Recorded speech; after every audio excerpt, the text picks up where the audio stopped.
Washington State lawmaker Sean Scott, he is claiming that Cuba is a successful example of socialism. Cuba. That's right. Cuba. Right. Like the Scarface. Cuba. That one. Let's get into it. Here we go. This is just so terrible that I had to record it. I didn't have any choice. I watched it a couple of times last night, and it is, we've got Sean Scott. He's a socialist. He ran against Andrea Suarez in Seattle. He beat her soundly. We had Bruce Harrell, who was doing what's gonna be looked back on as a decent job in Seattle. Bruce Harrell running against Katie Wilson, who has zero experience, but she is also a socialist. And these people, some of the concepts they have are just absolutely mind-blowing. Let's get into this one. Here we go. And if you're not aware, Cuba is not a good example of socialism working. No. One example of socialism you think working well somewhere. A good example of socialism working well somewhere. This is a really, really cool question. I think of Cuba in particular, very, very high literacy rate, number one. Number two, extremely strong commitment to public health. So much so that when there are a high literacy rate, they can read.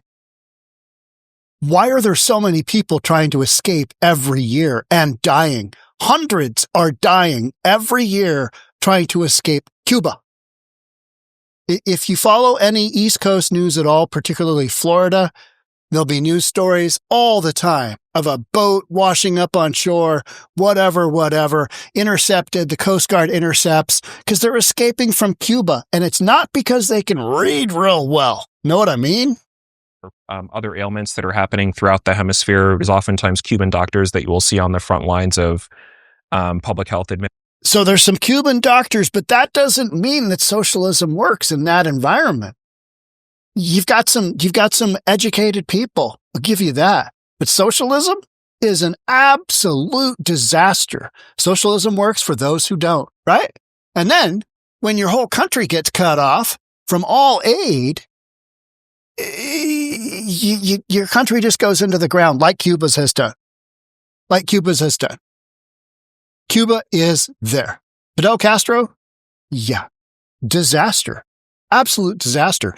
But let's go on with this fantasy that Cuba is somehow a illustration of successful. I mean, I'm surprised Sean Scott didn't bring up North Korea as a good example. Or say China, or say Cambodia with Pol Pot and Khmer Rouge. Remember how that went? Well, yeah, it didn't go all that well, right? Yeah, hard no go. But let's just, we'll just go along with the fantasy here for a little bit. Administration, their commitment to education, and we look at the fact that we make some of our largest expenditures in healthcare, which is run a lot of ways along a privatized model in this country. And we don't get the outcomes that this small country has been getting for decades. So that's one example that I can think of that would resonate with. Look at Brandy's facial expression. She is like, oh my gosh, how did I get here? How am I going to extricate myself from this interview? This is horrific. And Sean is looking at her like she is not believing me. I am not able to pull a fast one over her. She's going to let me have it. How bad is it going to be? Let's see. Who cares about education or healthcare? Would you disagree with that? People flee on makeshift rafts and die in the ocean to flee Cuba for the United States.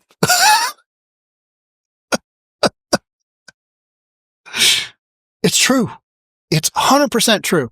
And you can't say a darn thing about that. That is just how that goes. This is comical. This is literally comedy. Brandy just basically has to, kind of lay out a baseline, which most adults would understand. I don't think most folks are going to bring up Cuba as a good example of socialism being a successful model for society. No. Yeah, and I think that is something that absolutely we have to be sensitive to. But you asked me about institutions that are working really, really well. I asked you about places socialism is working, and you chose a country that people will risk their lives to flee from to this country. There's a reason for that, Sean. There was a revolution in Cuba. That is correct. They still do it to this day. Right. They show up on the beaches of Miami. Right. Because they would rather be here and would risk their lives in shark-infested water to flee the country that you just gave me an example of. And if the situation... Sean, have you seen the movie Scarface? Al Pacino, he gets a green card for shanking a dude in a migrant encampment, an old school migrant encampment, when Fidel Castro was just basically letting out his prisons, just like Maduro did in Venezuela. Exact same thing, just decades later. They're trying to escape an absolute nightmare of a country.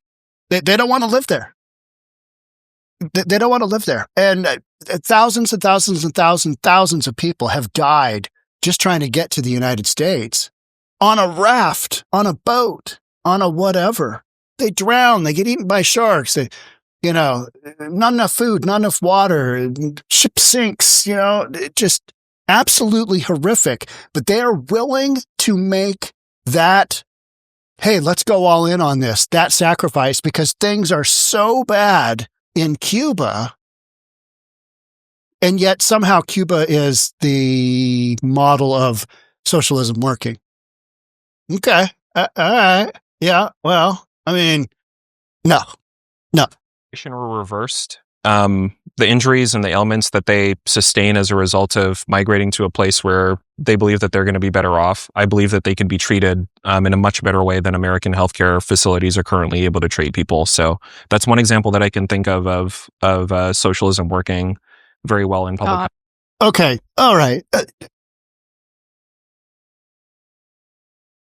So if they don't risk their lives to come to the U.S. in an effing raft and they get hurt, if they do that and they get hurt doing that, then they should go back to Cuba where they just risk their lives escaping from so that they can get better health care in Cuba than in the United States. Is that what we're saying? I think that's what we're saying, but I'm having a little bit of a tricky time deciphering this. That makes no sense at all. I'm sorry. This makes no sense at all. You know what? There was that one paper at the University of Oklahoma where the gal was supposed to write about, she was supposed to give some on a paper about human sexuality. Well, she talked about God, and she talked about that there's only, men and women, and there's only two sexes, and only men can marry women. She gave a bunch of her Bible stuff. The TA who got fired, that graded her paper, gave her a 0. Now, Sean, I'm going to give you a 1 out of 5. I'm going to give you a 1. Because you did throw out some facts. They weren't accurate and they weren't really applicable, but you came up with something on Cuba. If I could give you a 3/4 of a point, that's where I'd go. But I'm going to give you a full point because this is news for reasonable people and not news for unreasonable graders. Let's keep going. Health and education. All right. I hate to end up because that is just a horrible example. I'm sorry. Let's back that up. We got to watch that again. It's so funny. Socialism working very well in public health and in education. All right. I hate to end on that because that is just a horrible example of socialism working because it doesn't work. Healthcare and education. This is a government that has killed people. It's a government people have fled from. Vietnam. I just had a woman on the show whose father spent 7 years in a re-education camp in Vietnam. Right. I think in macro terms, a lot of economic systems are going to have faults and problems, but Here we go. Talking textbook, not reality. Brandy's talking reality. I'm talking about Cambodia. She's talking about Vietnam. We had, my church when I was a kid during the Vietnam War, first war that was on TV. Fall of Saigon in 1975, we had a whole bunch of families come to our community in Snohomish, and our church took them in, and they were super grateful to be out of a community at the time, which was incredibly violent, not unlike Cuba. But let's go ahead and talk macro, micro. I look at the fact that socialist countries, communist countries in specific, there seems to be more of a floor that is placed in a collective commitment to making sure that if you slide, you're not going to slide all the way out of the ability to make a way for yourself at all. Do you think America... I would have to say that dying in underneath a communist regime is probably sliding underneath the floor. That goes under. That goes under. That goes under. How many people died under Stalin? Just do a quick Google search on that. I'm just kind of curious. Yeah. That's underneath the floor. But let's keep going. America is a great country? I think that the question is, Brandy asked, do you think America is a great country? Here we go. I believe that there are aspects of greatness in the United States, in our people, and in the devotion that we have shown to our institutions and the movements that have made us a more great country than where we started. Is there anywhere that you would risk your life to flee to? From the United States? Oh, I was born in the United States. I live here. My life is here. I'm proud to represent the 43rd Legislative District. So I'm not, if this is asking me if I'm running for re-election or not, I don't know what that question was about. But I'm asking if our country is so bad that you would...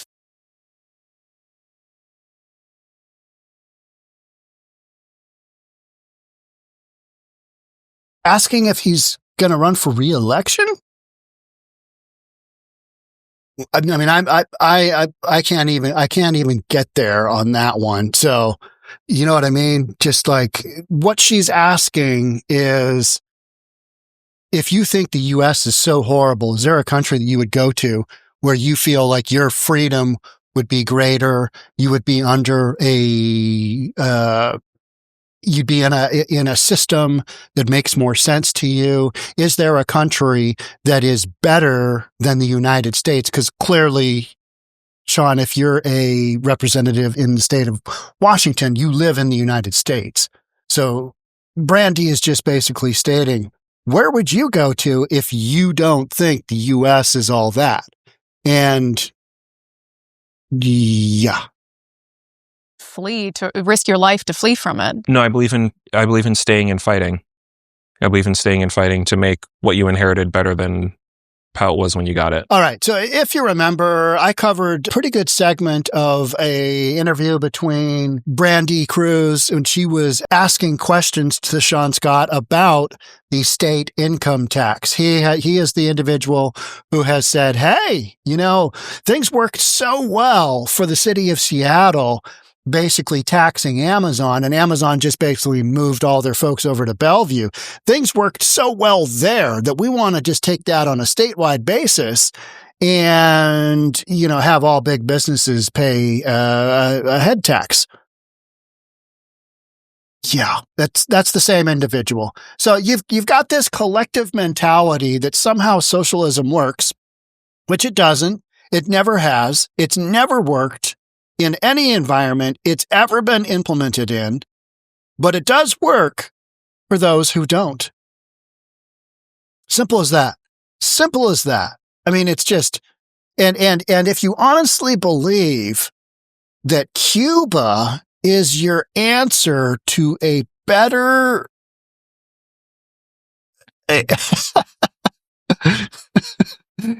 a better alternative than the United States. You know what I'm saying? I mean, we're not really on the same page here at all. And that's exactly what we're dealing with. We're dealing with people in Sean Scott who aren't on the same page, different page altogether, and also Katie Wilson, different page, and Zoran Mamdani in New York. Totally different page. And we're going to find out how some of their policies and their procedures work out. I mean, it's never worked out in any other country, in any other environment in the world history. But you know what? Let's just roll the dice and see if maybe this is the time.